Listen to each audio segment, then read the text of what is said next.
everyone, my name is Megan Jasperson and I'm the Health and Human Sciences educator in Perry and Spencer counties.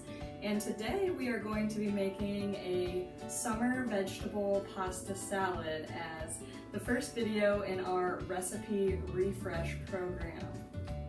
This is a super simple recipe that features one of our featured produce items of the month from the Spencer County Health Coalition campaign, and it is yellow summer squash. Now this squash comes directly from Spencer County's community garden, which is called Gary's Place, and a lot of folks from the community have been working really hard to get that off the ground, and it is now producing beautiful produce, which we are going to use in this recipe today.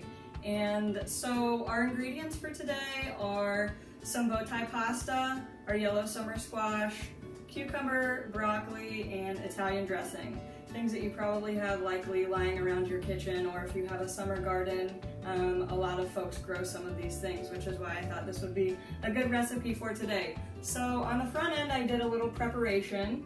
All it needs is 3 cups of dry pasta, and you just cook that down and then run it under cool water and drain it. And so I'm gonna dump that into our bowl. And that's going to serve as the base of this recipe. And you can use any kind of pasta that your family enjoys. It does not have to be bow tie pasta. So we've got that cooled down. And then, like I said, the majority of this recipe is just the chopping for preparation. So I chopped about a cup of our summer squash, and you can do that in rounds or sticks, shreds, whatever you prefer. A cup of fresh cucumber, peeled and seeded. And then we have a cup of broccoli chopped, and we're just going to dump all of that into our bowl and add 1 cup of Italian dressing, and you can do a little less if you don't like so much dressing. That would make it a little healthier. Even just like 3/4 of a cup I think would be fine. And you're just going to dump that all into your bowl and mix that dressing around. Get those veggies mixed in. And this recipe that we're following today is from Purdue Extension's food link, and I followed that exactly, but feel free if you have other vegetables that you would like to dump into this. Tomatoes would work good. I've seen some folks use olives in a similar recipe. Just any other fresh produce that you have lying around that comes out of your garden this summer would be a great addition to this salad.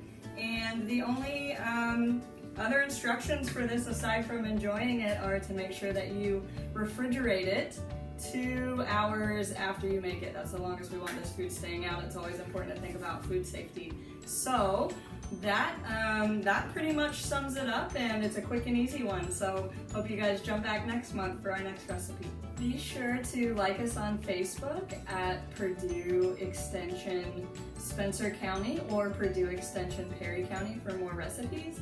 And if you would like more information about this recipe or anything else related to food, family, money, and health, feel free to email me at mjaspers, that's Jaspers, @purdue.edu. Happy cooking!